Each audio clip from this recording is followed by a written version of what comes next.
Hello friends, good morning everyone. So this is Shubham Sharma once again in front of you. So how are you friends? I hope everything is fine. I hope you are fighting fit. So students daily 5 words हमने आपको देने start किए थे, मैंने और Reema ma'am ने आपको।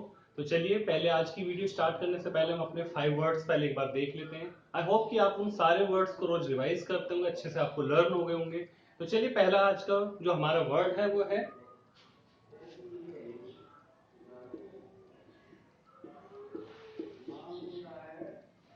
देखिए, एन्युलर। अब एन्युलर का मतलब क्या है? एन्युलर का मतलब है कि जो कोई चीज बिल्कुल परफेक्टली राउंड शेप में हो।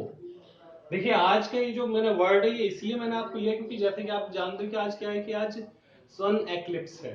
सन एक्लिप्स, सूर्य ग्रहण। तो इसीलिए इसे कहा गया है कि ये लगभग 500 ईयर्स में फर्स्ट टाइम ऐसा है कि जो इतने लॉन्ग टाइम तक ये एक सूर्य ग्रहण रहने वाला है। ठीक है, तो इसीलिए ये सबसे ज्यादा एन्युलर शेप का है। एन्युलर शेप का मतलब सबसे ज्यादा रिंग साइज का रहेगा। तो एन्युलर का मतलब होता है कोई ऐसी शेप जो बिल्कुल परफेक्टली राउंड शेप में हो। चलिए नेक्स्ट वर्ड की तरफ बढ़ते हैं फिर अपने। देखिए अगला वर्ड है हमारा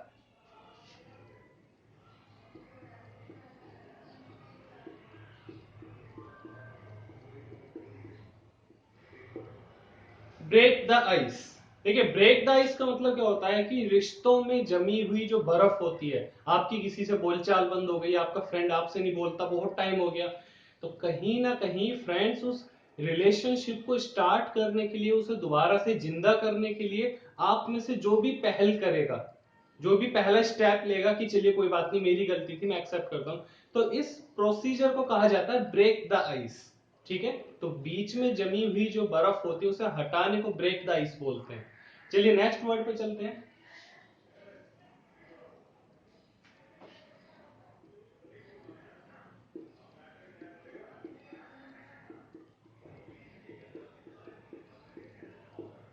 टू गो बनाना। देखिए बिल्कुल आपने बोर्ड पे लिखा हुआ देखा है बनाना। अब यहां पर किसी हम फ्रूट की बात नहीं कर रहे हैं, बट एक्चुअली क्या है कि ये भी एक वर्ड है अपने आप में, ईडियम है। टू गो बनाना का मतलब होता है to be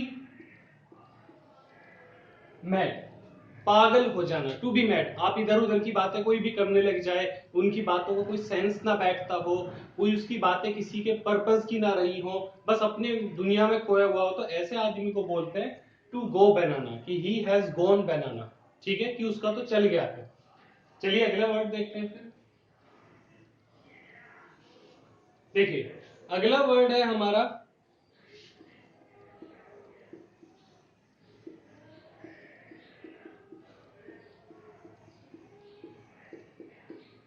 to bear fruit.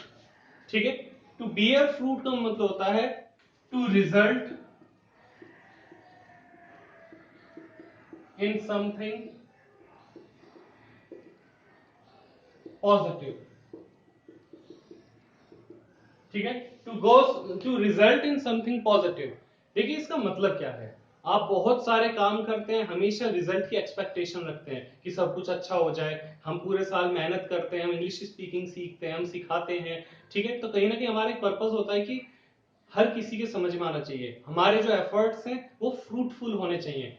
To bear fruit का मतलब है कि हमारी किए हुए जो एफर्ट्स हैं, कोशिशें हैं, उनका एक अच्छा पॉजिटिव रेस्पॉन्स आना, रिजल्ट निकल कर आना, हमारी की हुई मेहनत सक्सेसफुल होना, तो उसे बोलते हैं टू बियर फ्रूट।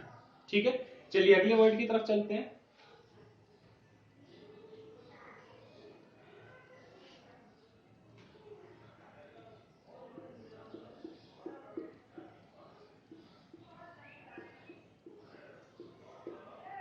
देखिए डक्स बैक। डक आप जानते हैं बत्तख को बोलते हैं, बर्ड है। बैक आप जानते हैं कमर को बोलते हैं, पीठ को।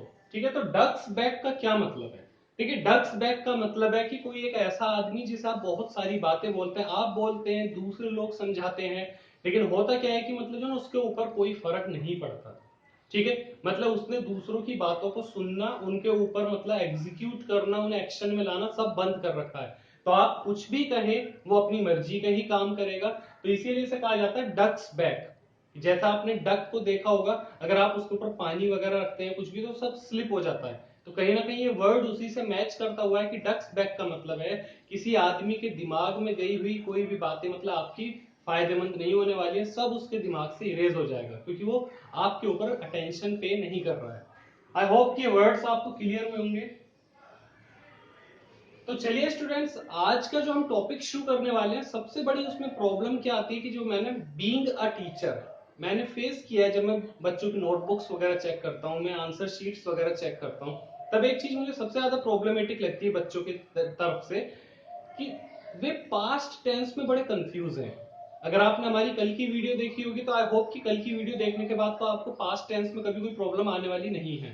बट एक्चुअल में आज मैं थोड़ा सा डिस्कस ये करूंगा कि जब हम कोई आर्टिकल लिखते हैं, कोई डिबेट लिखते हैं, कोई स्पीच लिखते हैं या फिर कोई स्टोरी वगैरह नरेट करते हैं, लिखते हैं, तो कहीं ना कहीं हमें ये सारी चीजें लगभग 90% we use in past tense. अब पास्ट टेंस जब सही होगा तभी तो हमें मार्क्स अच्छे मिलेंगे। तो पास्ट में क्या प्रॉब्लम आती है, पहले तो मैं आपको वो लिख के बताता हूं कि जनरली बच्चे क्या कमिट करते हैं, ठीक है, क्या मिस्टेक्स करते हैं।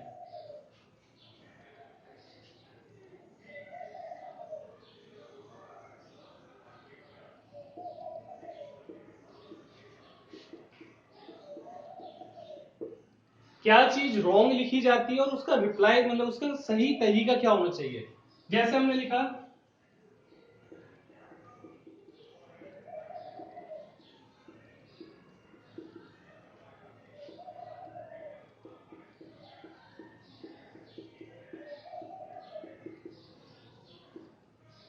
अब देखिए ये sentence, Mohit was completed his project yesterday.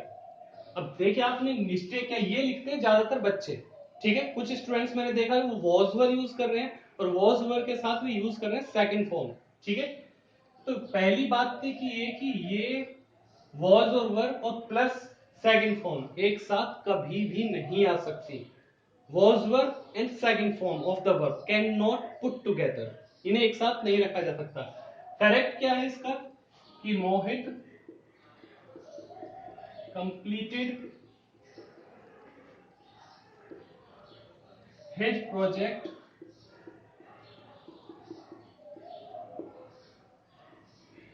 Yesterday. Clear.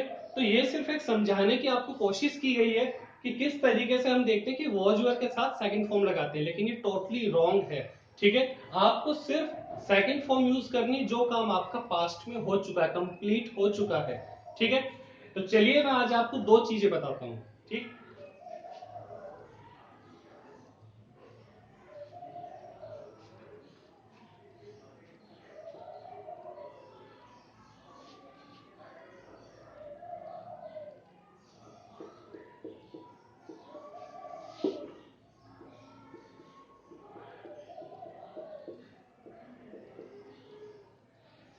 So students, जो आज मैं आपको ये चीज,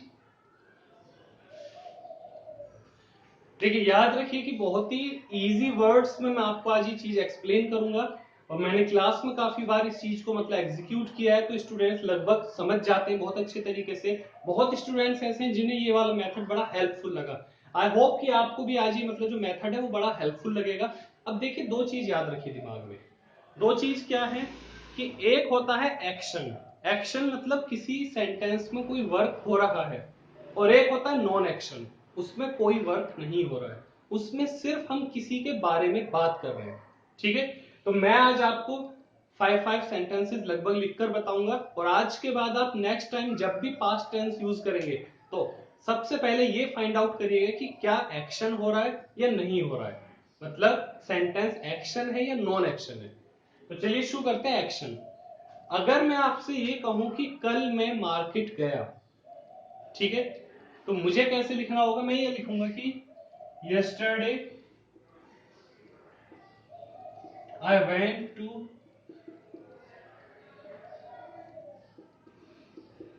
मार्केट। देखिए एक रूल याद रखिएगा, ठीक है, रूल सिर्फ इतना सा है कि सबसे पहले doer plus action, doer plus action, action मतलब जो आप काम कर रहे हैं उसकी सेकंड फॉर्म यूज होनी है। कौन सी फॉर्म यूज होनी है, सेकंड फॉर्म। अब हम बात करेंगे नॉन एक्शन की। देखिए, कल मैं बाजार गया, कोई काम हो रहा है? हाँ बिल्कुल हो रहा है, मार्केट जाने का काम हो रहा है, ठीक है। तो yesterday I went to market. मैं ये कहूं कि भाई शाम का समय था, ठीक है। अब क्या कोई एक्शन हो रहा है इसमें? आप कहेंगे एक्शन तो कुछ नहीं हो रहा, बस आप तो शाम के बारे में बताइए कि शाम हो रही थी। तो याद रखिए कि नॉन एक्शन है। नॉन एक्शन का मतलब सिर्फ वॉज या वर, ठीक है। तो शाम का वक्त था, इट वॉज इवनिंग, ठीक है। मैं ये कहूं कि मैंने बाजार में बहुत सारी दुकानें देखी, एक्शन हो रहा है? हाँ बिल्कुल हो रहा है, दुकानें देखने का काम हो रहा है। तो मुझे कैसे बोलना होगा? आई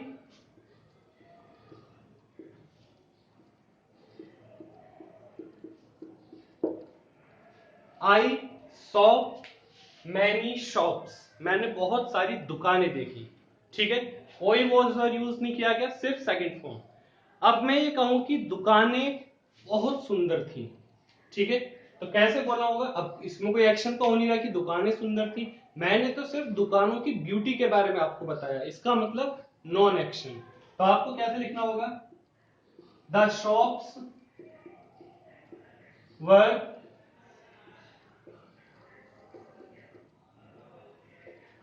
ब्यूटीफुल। क्लियर? मैंने कुछ फ्रूट्स परचेज किए, काम हो रहा है, बिल्कुल एक्शन हो रहा है। क्या एक्शन हो रहा है? कुछ परचेज करने का। तो इजी है, आई purchased some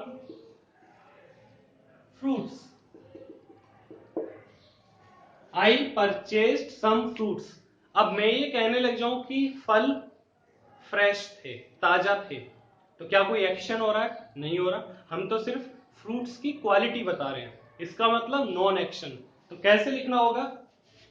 the fruits were fresh, ठीक है। मैं ये कहूं कि मैं 7 बजे मार्केट से वापस आ गया, क्या कोई एक्शन हो रहा है? हाँ बिल्कुल हो रहा है, वापस आने का काम हो रहा है, इसका मतलब आई रिटर्न फ्रॉम मार्केट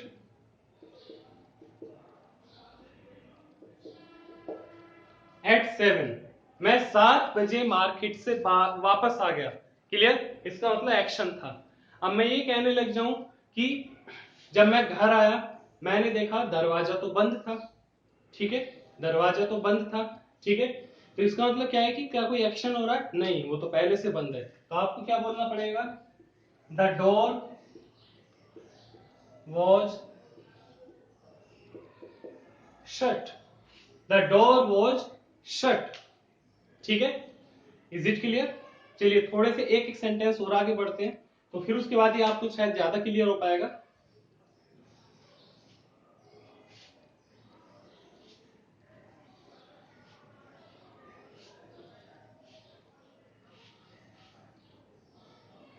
अब जब आपने देखा कि दरवाजा तो बंद है, फिर आपने क्या किया होगा?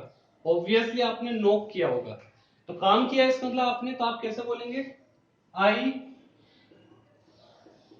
नॉक्ड एट द डोर, मैंने दरवाजा खटखटाया, ठीक है। मैंने दरवाजा खटखटाया। मैं ये कहूं कि मेरे फादर ने दरवाजा ओपन किया, एक्शन हो रहा है? बिल्कुल हो रहा है। या फिर इससे पहले चलिए एक काम और, मैंने दरवाजा खटखटाया, ठीक है। मेरे पिताजी घर पर ही थे, इसका मतलब घर पर ही थे, कोई एक्शन नहीं हो रहा, सिर्फ वो घर पर हैं, ठीक है। तो मुझे कैसे बोलना होगा? My father was at home, my father was at home, उन्होंने दरवाजा खोला, एक्शन हो रहा है।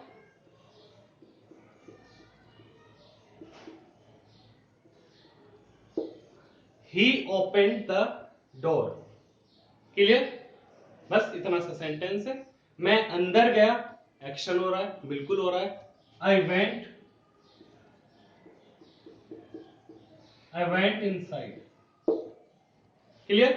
सो आई होप कि स्टूडेंट्स ये थोड़ा सा आपको क्लियर हुआ होगा। देखिए रिमेंबर वन थिंग, करना क्या है, सिर्फ आपको ये पहचानना है कि किस सेंटेंस में तो एक्शन है और किस में नॉन एक्शन है। जहां कोई काम ना हो वहां सिर्फ वॉज वर यूज करिएगा, कोई एक्शन नहीं है वहां पर, इसलिए एक्शन लिखने की कोई जरूरत भी नहीं है। जहां कोई एक्शन हो रहा है वहां सिर्फ आप डूअर, डूअर कोई भी हो सकता है, आई हो सकता है, ही, शी, यू, नेम किसी का, कोई भी, तो आपको डूअर के साथ सिर्फ वर्ब की सेकंड फॉर्म यूज करनी है। और सेकंड फॉर्म के बारे में जो आपके जो हमने रूल्स वगैरह वो कल की वीडियो में हमने समझाए थे, डे 6 की वीडियो में। ठीक है, तो आई होप कि स्टूडेंट्स ये आपको क्लियर है। देखिए याद रखिए, सबसे ज्यादा अगर कोई टेंस यूज होता है तो वो यही पास्ट यूज होता है। और मुझे क्यों जरूरत पड़ी कि आज मैं आपको एक्शन और नॉन एक्शन समझाऊं, बिकॉज बीइंग अ टीचर मैंने बहुत बार बच्चों की कॉमन मिस्टेक देखी है। ठीक है, तो आई होप कि आपको आज की वीडियो पसंद आई होगी। आप वीडियो देखने के बाद एक बार लाइक जरूर करिएगा, सो दैट कि हम भी थोड़ा सा इंस्पायर हो सके और भी अच्छी अच्छी वीडियोस बनाने के लिए। कोई सजेशंस अगर आपके हैं तो आप उसमें कमेंट बॉक्स में जरूर लिख सकते हैं। I will always wait for your suggestions. Clear? So thank you very much students, take care, God bless you.